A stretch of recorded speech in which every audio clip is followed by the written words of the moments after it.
بسم اللہ الرحمن الرحیم۔ السلام علیکم ورحمۃ اللہ وبرکاتہ۔ کل کے سبق میں ہم نے حدیث نمبر 9 اور 10 پڑھی تھی۔ آج ہم حدیث نمبر 11 سے ابتدا کریں گے۔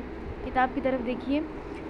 وقال النبی صلی اللہ علیہ وسلم، اور نبی کریم صلی اللہ علیہ وسلم نے فرمایا، یکون فی آخر الزمان اقوام، کہ آخری زمانے میں ایسی قومیں ہوں گی، اخوان العلانیتی، جو ظاہر میں دوست ہوں گی، اعداء السریرتی، مگر باطن میں دشمن ہوں گی۔ فقیل یا رسول اللہ، تو پوچھا گیا یا رسول اللہ، وکیف یکون ذالک، کہ ایسا کیوں ہوگا؟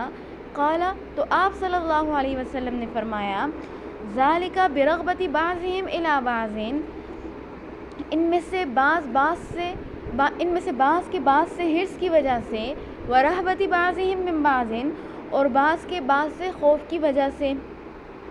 پھر سے سنیے، نبی کریم صلی اللہ علیہ وسلم نے فرمایا کہ آخری زمانے میں ایسی قومیں ہوں گی جو ظاہر میں دوست ہوں گی اور پوشیدہ طور پر دشمن ہوں گی۔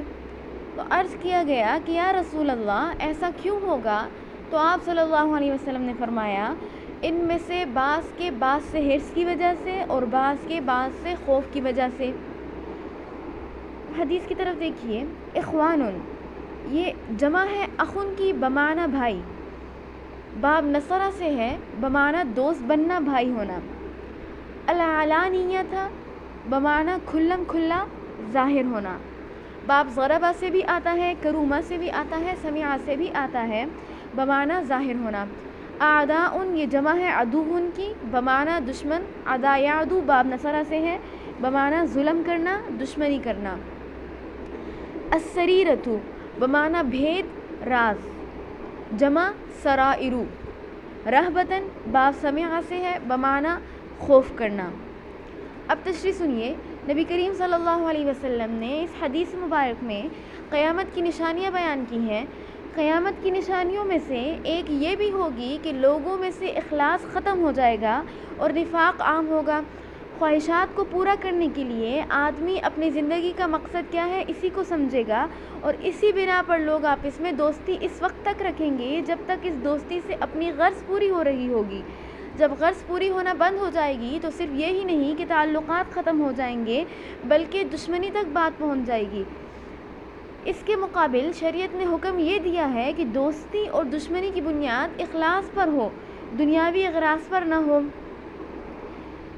نبی کریم صلی اللہ علیہ وسلم نے ارشاد فرمایا، من احب للہ وابغض للہ واعطى للہ ومنع للہ فقد استکمل الایمان، جس شخص نے اللہ ہی کے لیے دوستی کی اور اللہ ہی کے لیے ناراضگی رکھی اور اللہ ہی کے لیے دیا اور اللہ ہی کے لیے منع کیا، فقد استکمل الایمان، تو یقیناً اس نے اپنے ایمان کو مکمل کر لیا۔ خلاصہ یہ ہوا کہ قیامت کے قریب ہر چیز میں تبدیلی واقع ہو جائے گی، تو وہ دوستی کی بنیاد جو صرف اخلاص پر ہوتی ہے اس میں تبدیلی آ جائے گی، اور پھر اس دوستی کی بنیاد ذاتی اغراض و خواہشات پر رکھی جائے گی۔ اگلی حدیث کی طرف دیکھیے۔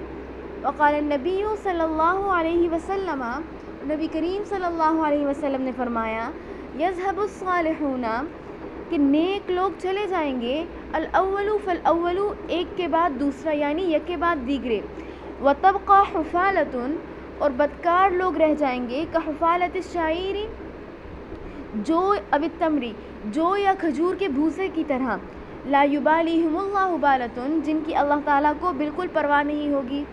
پھر سے ترجمہ سنیے۔ نبی کریم صلی اللہ علیہ وسلم نے فرمایا کہ نیک لوگ یک کے بعد دیگرے یعنی ایک کے بعد ایک اس دنیا سے چلے جائیں گے، اور بدکار لوگ جو یا کھجور کے بھوسے کی طرح باقی رہ جائیں گے، جن کی اللہ تعالیٰ کو مطلقاً پرواہ نہیں ہوگی۔ حفالۃ، گھٹیا چیز، الشعیر بمعنی جو، واحد شعیرۃ، یبالیہم بمعنی پرواہ کرنا۔ اب تشریح سنیے۔ علماء فرماتے ہیں کہ اسلام کے تنزل کی اس تیز رفتاری کو کسی گوشے میں بیٹھ کر اندازہ لگایا جائے، یعنی کسی کونے میں بیٹھ کر اگر ہم اس کا اندازہ لگائیں کہ ہم کہاں سے کہاں پہنچتے ہیں اور ہمارا اسلام پہلے کیا تھا اور آج ہمارے پاس اسلام کا کتنا حصہ باقی ہے۔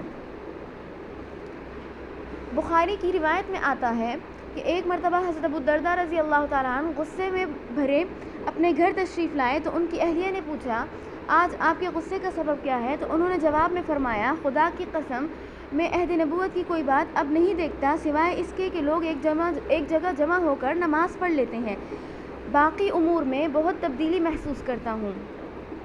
آگے حدیث کی طرف دیکھیے، لا یبالیہم اللہ بالۃ، کہ اللہ تعالیٰ ان کی پرواہ نہیں کرے گا۔ آج کی فرصت کو غنیمت جانتے ہوئے اور کاہلی کو چھوڑ کر اپنے دین کے لیے کل کی بجائے آج ہی جو اعمال کرنے ہیں وہ کر لیں۔ اللہ تعالیٰ ہم سب کو نیک اعمال کی توفیق عطا فرمائے۔